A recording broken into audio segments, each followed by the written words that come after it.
my strategy has been to go live instead of recording and editing and going through that whole long process because there's too much energy for me to have to go through on a daily basis, especially if I'm going to be dropping more than one video during the day. So keep that in mind. All right. Also, make sure that you follow me on the other app, TikTok, because I am working on some new format content over there. I haven't started yet, but I just need, for you guys to start gathering. Now I'm gonna be doing this reading on Jared Kirshner, but it's more so like the prequel to his actual profile. This is actually going to be more so about the energy surrounding Donald Trump and how Jared plays a role in the current politics and the headlines that we're seeing today. Okay, so without further ado, make sure that you like and subscribe to the channel, all that good stuff. I am also washing clothes, and I'm pretty sure you can hear my dryer right now, so please excuse that. You may also hear my puppy running around. I can't control what's going on in the background right now. This is another reason why I'm just going with the live, and we're just gonna go from there.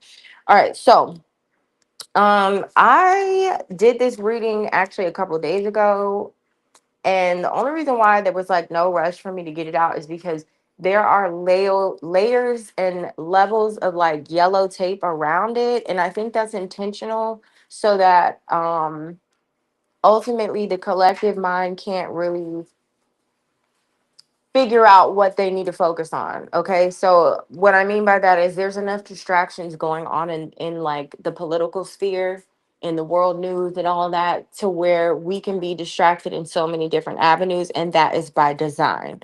All right. So with Donald Trump, what he is dealing with right now, he keeps coming up as a political prisoner.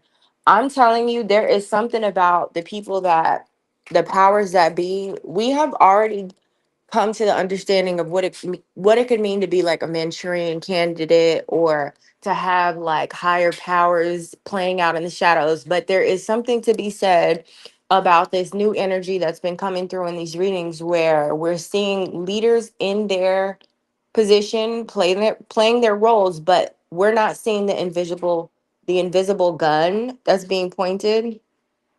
Um, and it's almost as if like, well, we'll just get into that later. Anyway, political prisoner is where Donald Trump has got clarified with. So he could be imprisoned by dubious circumstances, and it's all for political reasons. We also have celebrity victim that came out, which I thought was crazy. Famous individual targeted in criminal acts. This is where I think the stories of Mossad and um even Russia being like reasons as to why Trump is getting blackmailed or something like that. Now, this also brings me to, I think, our general reading that I just did, where I mentioned something about a playboy who was getting blackmailed. And I think we can consider Donald Trump to be a playboy. Uh, even though I don't find him to be attractive at all, I think that at one point, because of his money and all that, he was a playboy. Anyway, so the saboteur is also here, a person within the government or movement trying to destroy it from the inside out. So this is what we're seeing. And he's being used as a saboteur. So a lot of what he's doing, I have been saying for the last year, he's doing this with the mindset and a certain agenda, right? But it's working.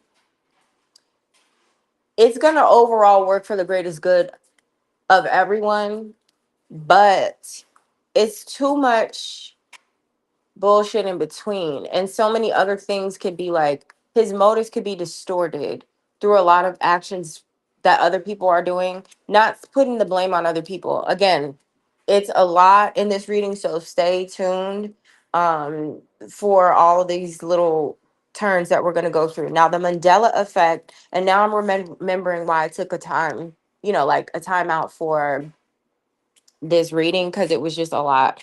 The Mandela effect moment. So I was picking up on there being like a need to Distort people's memories or literally to take chunks of memories out. I don't know if they are literally doing this right now and trying to maybe manipulate time.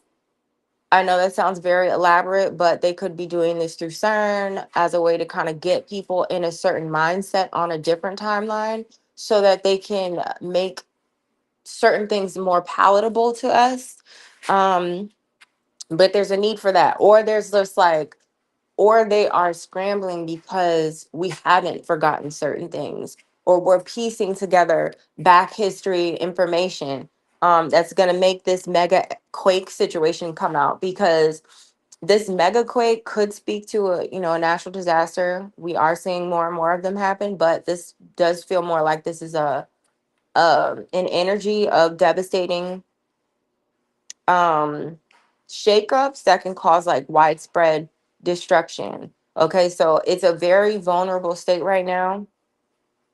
Like America's in a very vulnerable state. Like the media is in a very vulnerable state. The politics or the people in government right now are very vulnerable. We as people are very vulnerable, but what is happening is there's some type of chain reaction. Why can I speak? Chain reaction, okay, where one crime or event leads to a series of unrelated or related actions or consequences. There is a crazy chain reaction happening right now. We are seeing that. We're seeing how the Epstein files are linking a lot of different people and networks together, and there's a lot of business that is being handled or all under the premise of being connected to Epstein in some way.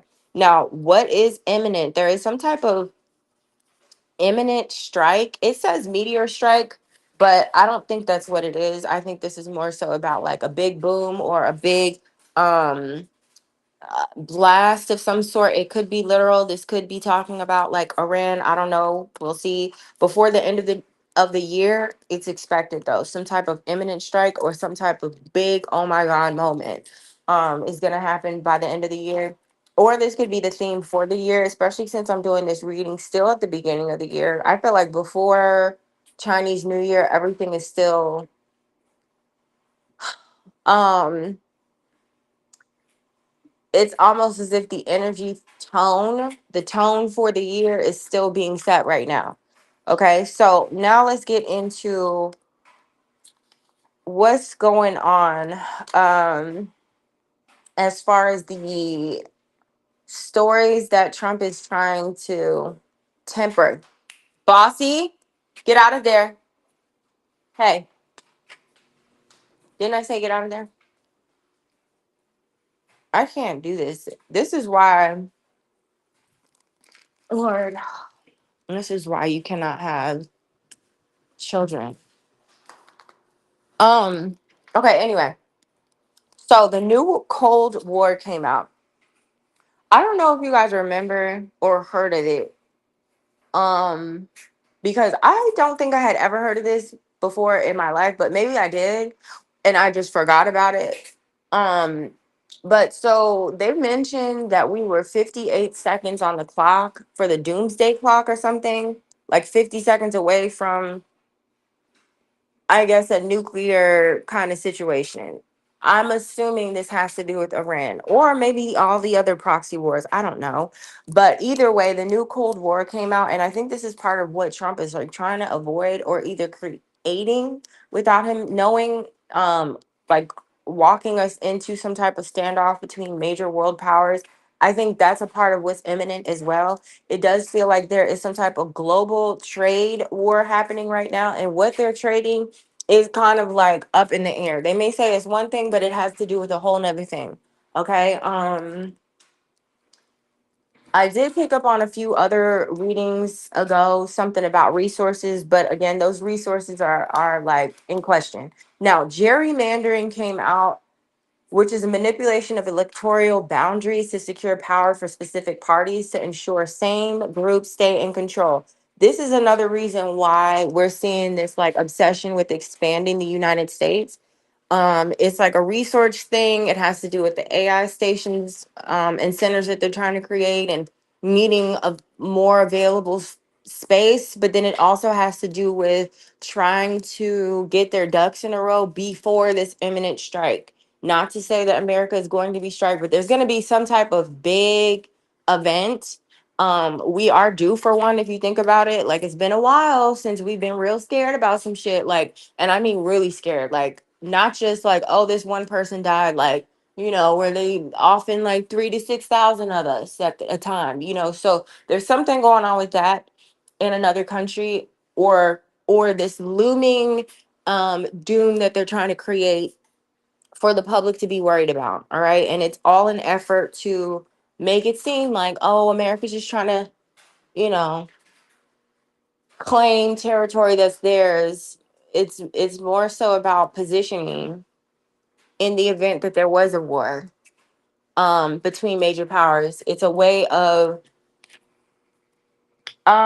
making us actually match the guns that we, like the proverbial guns that we have. It's like America in the grand scheme of things is so small, and the fact that we've been able to be the majority, like holding power, whatever, it kind of is strange, right? But we are in the center of these other countries, and we are kind of like in a vulnerable state. So if you hear more talks about the border, which we're about to get into, the border, Greenland and all of that, it's about like expanding the look of America. Like it's some type of facelift that they're trying to do right now, and it's starting in the physical.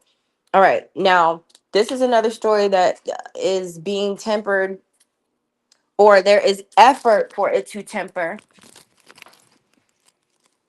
There's some type of effort to temper the story around the border crisis. That is an ongoing discussion, but JD Vance is the one who seems to be like spearheading it, or like manning the stuff. So, if something goes left with the border, homeland security, or all of that, like technically the last person to fall on it before Trump is like JD Vance or something. There's something about that. Um and there's something with his connection to Christy Nome. Like, there's a bunch of people that are blaming each other for certain things right now, and it has to do with everything being interwebbed. Okay. Now, Christy Nome, she pops up in this reading, and I was like, okay, what is going on? But what I heard was this one's for the books. Somebody is dropping the ball royally. Now, we see this happen on a daily basis all throughout the day. In these press conferences and these briefings, they're always constantly trying to cover up for certain things, or you'll hear them speak around certain topics. Cash Patel is responsible also for this whole thing with Christy Nome in some way. Like I don't know, or the border thing. Like it's all connected. They're all trying to avoid something. All right. But now let's get into Jared. Because Jared came out when I was doing the reading on Donald Trump. Benjamin Netanyahu came out, okay? And the card that followed was listen to the upcoming press conference. Now, this could have to do with just the daily briefing, or this could do with a specific speech that he has given within the last 3 days. I want to say up to a week because I did do this reading 3 days ago. So a lot was going on. I think the last general reading that I did, there was something about the next full moon. So again, there's a lot of movement. So take it with a grain of salt. But there is something going on with this fake board of peace. And it has to do with transnational corporations. They're trying to leverage their political power in different ways, and even across other countries through alliances. Okay. Now, what has happened and why this is happening, this is why you hear the conversations of people being, or there's a conversation going on about how like America has been sold out. Now, who and what actually did the first time, when was the first time America was first sold out, like is a question, but it is more about the first time, because I think we're getting confused as to who's doing the selling out. So people can think that because America's set up like a corporation and because it's being run like a business, that maybe this is the first time that we're seeing certain things go a certain way, but this has always been happening. And it drove in the reading. Let me just say, the card that came out was debt, enslavement, and Bush family.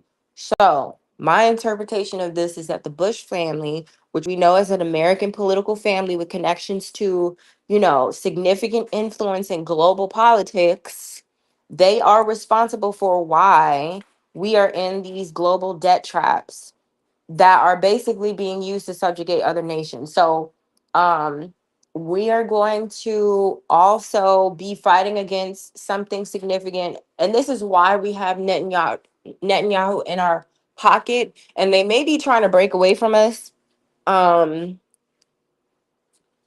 over time. As they continue to get their stability up, but they are. It's like through Netanyahu. I think that's how we got the connection with Saudi Arabia. That may not be 100% accurate as far as what may be going on paper. Okay, but it somehow they're paired or in bed with each other. Saudi Arabia is, and it's like against America, but it's for America.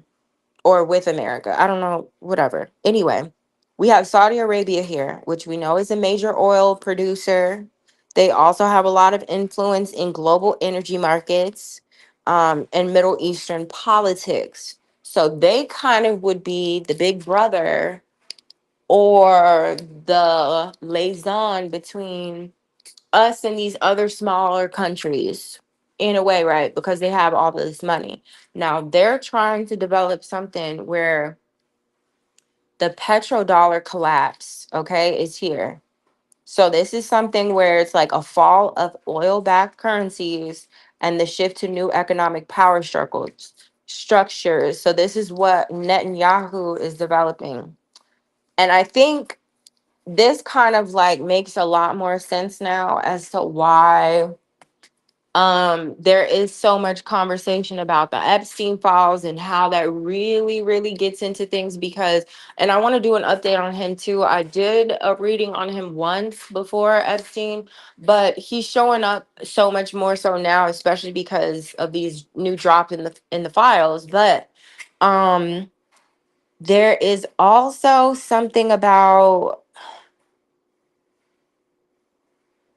his understanding of systems is what kind of kept a lot of this bullshit afloat. If he is not present, if he actually is passed away and gone, there has been a shakeup that they have been trying to cover up for a while. Now, not to say that he was the only thing keeping this systems alive, but he was like, as he described in the interview that he just had with I forget his name, but he mentioned like being the blood of the system. Like without him, it doesn't function the same. And that's partially but true, but to some extent, because he was dealing with such a large network of people, they can work around it. It's just a matter of um, it's a matter of well, I'll just leave that for another time because I'm still trying to think through that thought. But that is the reading. And, there's been a lot of talk about Jared Kushner and his involvement in politics and the role that he actually plays in it. So I think we're going to see more of that as the months progress because he's almost like the perfect shadow president, even though we have a few. I want to say we have about like 5 or 6 shadow presidents and they have different hierarchies. He's definitely one of them, and probably like one of the better candidates for a future president if we were really to like think about it. So again, we'll get into him another time. This was kind of like that prequel that I mentioned. I will see you guys in the next one. If you like this, please make sure that you like the video so we can get it out to more people and help the channel grow like it needs to go back to. Okay, and I will see you in the next one. All right.